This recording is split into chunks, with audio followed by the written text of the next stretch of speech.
ఎందరో మహానుభావులు అందరికీ వందనాలు. నేను ప్రస్తుతం తమిళ సాహిత్య కథలని చదివి వినిపిస్తున్నాను కదండి.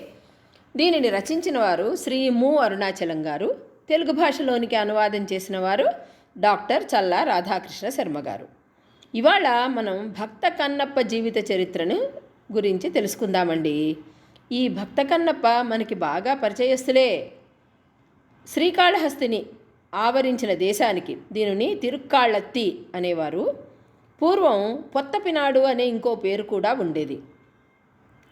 ఆ దేశంలో ఉడుప్పూరు లేదా ఉడుమూరు అనే ఒక కుగ్రామం ఉన్నది. అక్కడ బోయవాళ్ళు జీవించేవాళ్ళు. వాళ్ళు పొరుగుళ్ళ నుంచి ఆలమందలని తోలుకుని వచ్చేవాళ్ళు. అడవి జంతువులతో సహజంగా మెలుగుతూ వాటితో ఆడుకునేవారు, కలిసి జీవించేవారు. వీరు విలువిద్యలో ఘటికులు. తోలుని ఉడుపులుగా ధరించేవారు. తేనె మాంసము వారికి ఆహారం. ఆ బోయవాళ్ళకి నాగన్ అనేవాడు నాయకుడుగా ఉండేవాడు. అతని భార్య పేరు తత్తై. వాళ్ళకి చాలా కాలం దాకా సంతానం లేదు. మురుగణ్ణి అంటే సుబ్రహ్మణ్యుణ్ణి ప్రార్థించారు వాళ్ళు. ఆ తర్వాత ఉత్సవం కూడా చేయసాగారు. మగపిల్లవాడు పుట్టాడు. తిణ్ అనే శక్తి గలవాడు నాగన్. అందువల్ల పిల్లవాడికి తిన్నన్ అని పేరు పెట్టారు. శిశువు జన్మించిన రోజు నాగన్ జీవోత్సవం చేశాడు. ఏ లోటు లేకుండా తిన్నడు పెరగసాగాడు. అతను విలువిద్య చాలా రోజులు అభ్యసించాడు. బోయలకు అర్హమైన విలువిద్య మొదలైనవి నేర్చుకుని వాటిల్లో ఘటికుడు అనిపించుకున్నాడు. తిన్నడు పెరిగి పెద్దవాడవుతున్నాడు. తమ సంఘం నాయకుడిగా తిన్నణ్ణి చేయాలనే తలంపుతో నాగర్ పెక్కు దైవాలకు పూజలు చేశాడు. ఒక మంచి రోజున తిన్నడు యుద్ధ పరికరాలతో సపరివారంగా బయలుదేరాడు వేటకి. అడవిని ప్రవేశించాడు. వేటగాళ్ళు కొమ్ము మొదలైన వాద్యాల ఘోష చేశారు. వేట కుక్కలు జంతువుల వెంట పడ్డాయి. వన్యమృగాలు ఎన్నింటినో వేటాడిన తర్వాత తిన్నడు ఒక అడవి పందిని వెంబడించాడు. ఆ వరాహం పిడుగులాంటి ధ్వనిని చేసి వలల్ని తెంచుకుని పారిపోయింది. దాని వెంబడే పరిగెత్తాడు తిన్నడు. అతన్ని అనుసరించి అతని అంగరక్షకులు నాణన్, కాటన్లు పరిగెత్తారు. వాళ్ళు వేసిన బాణాల్ని వేటకుక్కల్ని కూడా తప్పించుకుని ఆ పంది చాలా దూరం పరిగెత్తుకుపోయి ఒక కొండ చర్యను చేరుకుంది. దాన్ని వెంబడిస్తూ వెళ్ళిన తిన్నడు తన కరవాలంతో దాన్ని చంపేశాడు. అప్పుడు అక్కడికి వచ్చిన నాణన్, కాటన్లు తిన్నడు కావించిన ఈ వీరకృత్యాన్ని చూసి ఆశ్చర్యపడ్డారు. వాళ్ళు చాలా దూరం రావడంతో మేము అలసిపోయాం. అలసట తీరేందుకు ఈ పందిని నిప్పులో వేసి కాల్చి మంచినీళ్లు తాగి తర్వాత బయలుదేరుతాం అన్నారు వాళ్ళు. తిన్నడు అందుకు ఒప్పుకుని సరే అన్నాడు. ఇక్కడ మంచినీళ్ళు ఎక్కడున్నాయి అని తిన్నడు ప్రశ్నించగా నాణన్ చెంతనున్న స్వర్ణముఖి నదిని చూపించాడు. ఇతరులతో కలిసి తిన్నడు నదికి దారి తీశాడు. అప్పుడు కాటన్ అన్నాడు, కొండ మీద దేవుడొకడున్నాడు, పూజించచ్చు అన్నాడు. అది విని తిన్నడు ఆ వైపు బయలుదేరాడు. నాణన్ అతన్ని అనుసరించాడు. నిప్పు చేసి పందిని కాల్చే బాధ్యతను కాటనుకి ఒప్పజెప్పారు. పూర్వజన్మ స్మృతులు స్ఫురణకు రాగా భావోద్వేగంతో తిన్నడు నాణం చూపిన దోవగుండా కొండ ఎక్కి పైకెళ్ళాడు. కొండ శిఖరం చేరగానే ఒక శివలింగాన్ని చూశాడు. చూడగానే ఒళ్ళంతా పులకరించింది. ఆనందాశ్రువులు రాల్చాడు. భక్తి రసపు ముద్ద అయిపోయాడు. శివలింగాన్ని కౌగిలించుకుని దుష్టమృగాలు నివసించే ఈ అరణ్యంలో తోడు లేకుండా ఒంటరిగా నువ్వు ఎలా ఉంటున్నావు స్వామి అని కంట తడిపెట్టారు. అతని చేతిలోని ధనుర్బాణాలు జారి కింద పడ్డాయి. లింగం మీది ఆకులు పువ్వులు చూసి ఇవేమిటి అని అతడు ప్రశ్నించగా ఇక్కడికో బ్రాహ్మణుడు వస్తాడు. ఆయన ఈ దేవుడికి అభిషేకం చేసి పూలతో పూజించి అన్నం నైవేద్యం పెడతాడు అని నాణన్ బదులు చెప్పాడు. అదంతా విని తాను అలాగే పూజ చేయాలని అనుకున్నాడు తిన్నడు. దేవుణ్ణి ఒంటరిగా చేసి వెళ్ళడానికి తటపటాయించాడు. చివరికి సాహసించి నదీ తీరం చేరుకున్నాడు. అక్కడ కాటన్ పందితోలు బాగా కాల్చి సిద్ధం చేశాడు. అప్పుడు నాణన్ తిన్నడికి ఆ దేవుడున్నాడే ఆయన పైత్యం బాగా పట్టింది, ఇంకా వీడి వల్ల మనకేమీ లాభం లేదు అన్నాడు. అవేమీ తిన్నడి తలకి ఎక్కలేదు. కాలిన ఆ పంది మాంసాన్ని రుచి చూసి ఆ మాంసాన్ని ఒక ఆకులో ఉంచుకుని దాన్ని శివుడికి నైవేద్యం పెట్టాలనుకుని తిన్నడు అక్కడికి దారి తీశాడు. అతని పరిస్థితిని వివరించాలనే ఉద్దేశంతో కాటన్ నాణళ్ళు నాగడి వద్దకు బయలుదేరారు. అంటే నాగన్ వాళ్ళ నాన్న ఉన్నాడు కదా, ఆయన వద్దకు బయలుదేరారు. కొండకు బయలుదేరిన తిన్నడు దేవుణ్ణి అభిషేకించేందుకు గాను సువర్ణముఖి జలాలు పుక్కిట పట్టాడు. అతని వద్ద ఇంకో పాత్ర లేదు మరి. మంచి పువ్వులు ఆకులు కోసి జుట్టులో తురుముకున్నాడు.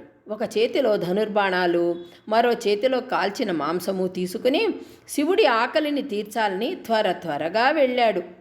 శివలింగం మీద పూర్వం ఉంచబడిన పూలను తన చెప్పు కాలితో కిందికి తోసేశాడు. గండూష జలం లింగం మీద ఉమ్మి లింగాన్ని అభిషేకించాడు. తన జుట్టులో తురుముకున్న పూలను లింగం మీద ఉంచాడు. ఆకులో తెచ్చిన పంది మాంసాన్ని లింగం ముందుంచి దీన్ని తిను అని ప్రార్థించాడు. పగలు గడిచింది, రాత్రి అయింది. రాత్రివేళ ఏవైనా అడవి జంతువులు వచ్చి లింగానికి హాని చేస్తాయేమో అన్న భయంతో రెప్ప వాల్చకుండా ధనుర్ధారి అయి కాపలా ఉన్నాడు. తెల్లవారింది. ఆ మరునాడు కూడా క్రితం రోజులాగా శివుడికి కావలసిన ఆహారం కోసం బయలుదేరాడు తిన్నడు. ఈలోగా ప్రతినిత్యము ఆ శ్రీకాళహస్తీశ్వరుడికి పూజాధికం నిర్వహించే శివగోచరుడనే ఆదిశైవుడు అక్కడికి వచ్చాడు. భగవంతుని ముందు మాంసము ఎముకలు వెదజల్లబడి ఉండడం చూశాడు. చాలా బాధపడ్డాడు. బోయలు పరమశివుడికి ఇలా అపచారం చేశారని భావించాడు. అవన్నీ తొలగించాడు. స్నానం చేశాడు. ఆ ప్రదేశాన్ని త్వరితంగా పరిశుభ్రం చేశాడు. శివాగమనీయమాల ప్రకారం పూజాధికం నిర్వర్తించాడు.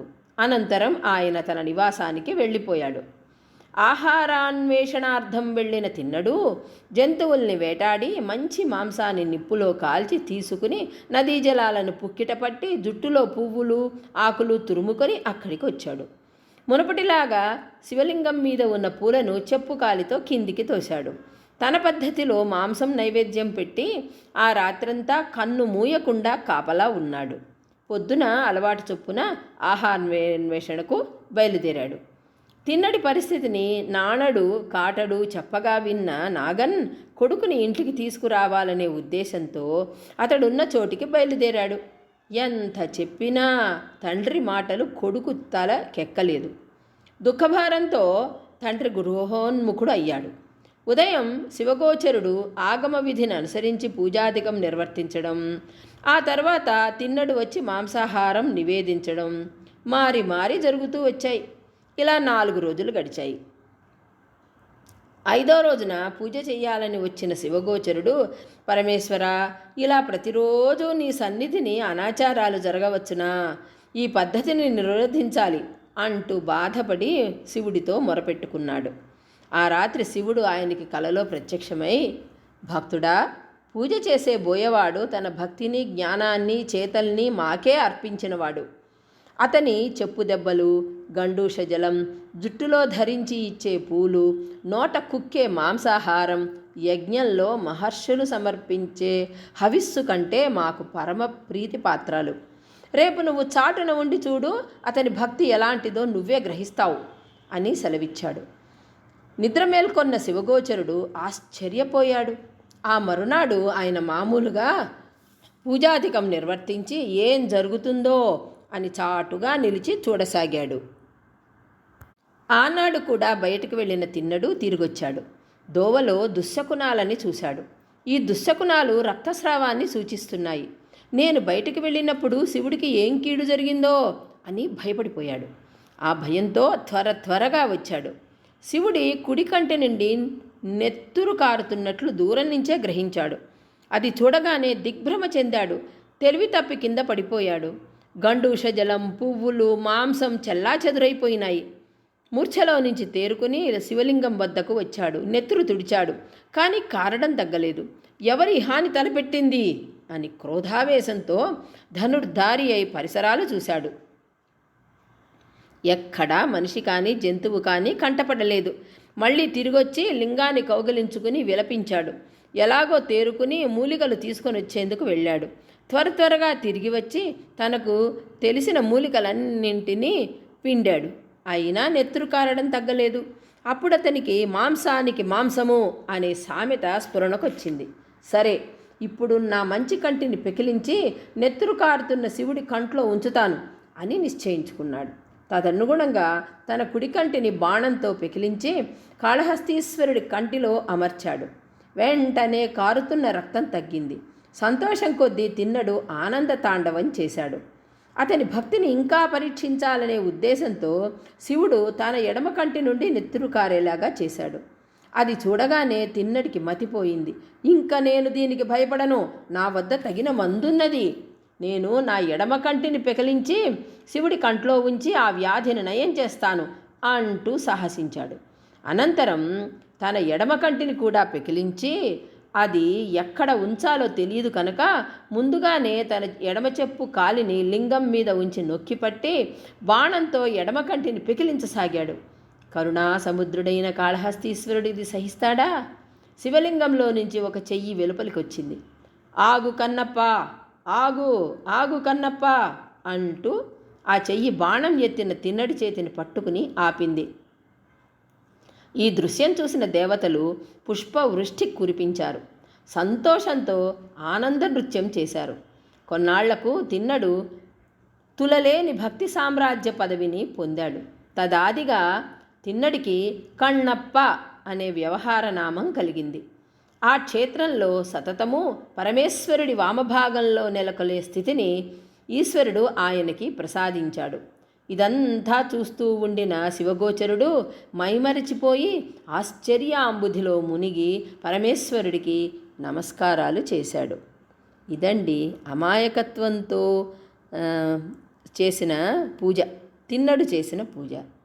ఇంకా ఇక్కడితో ఈ ప్రసంగం ఆపేద్దాం. తిరిగి మరొక శివభక్తుడి కథలో కలుసుకుందామండి. అంతవరకు మీకు గనక ఈ కథలు నచ్చితే లైక్ చేయండి, షేర్ చేయండి, సబ్స్క్రైబ్ చేసుకుని నన్ను మరింతగా ప్రోత్సహించండి.